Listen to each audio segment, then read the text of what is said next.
Voilà, un petit croquis que j'ai fait avec les mouvements fantômes que j'explique sur mon article.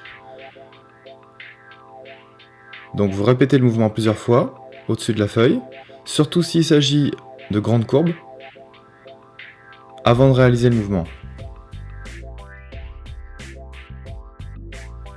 Vous faites un seul trait et un seul, et vous allez voir que vos dessins vont ressembler à toute autre chose. C'est assez magique en fait. Donc attrapez une photo et faites un dessin d'imagination. Alors ça peut être un personnage ou autre chose, mais c'est vrai que ça marche bien pour les personnages.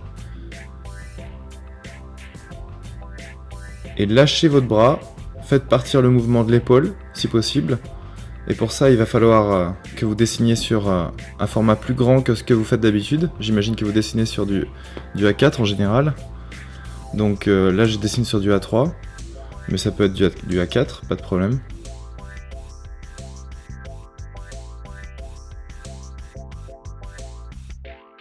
Donc je passe plus de temps à réfléchir qu'à tracer.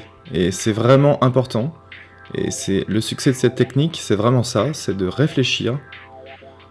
Alors, c'est vrai que moi j'ai un peu d'expérience, donc je réfléchis assez vite, donc il n'y a pas de souci, prenez votre temps. Vous n'êtes pas obligé d'aller aussi vite que moi. Bien que j'aille pas trop vite encore là-dessus. Et vous voyez que sur les petites trajectoires, je fais moins de mouvements fantômes. Des fois, j'en fais pas du tout. Ça, c'est vraiment pour les trajectoires qui sont courtes.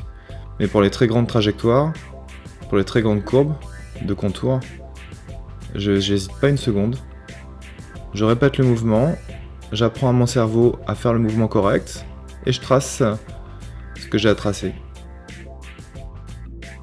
Vous allez voir, vos dessins vont vraiment avoir une autre qualité, et plus vous allez vous entraîner à faire ça, et mieux ce sera pour vous. Donc n'hésitez pas, c'est vraiment une technique facile à mettre en place, il suffit d'un petit peu d'apprentissage, et c'est dans la poche. Donc bien sûr là il s'agit d'une esquisse, mais avec cette base de forme, je vais pouvoir aller un petit peu plus loin dans les détails et affiner un peu les contours.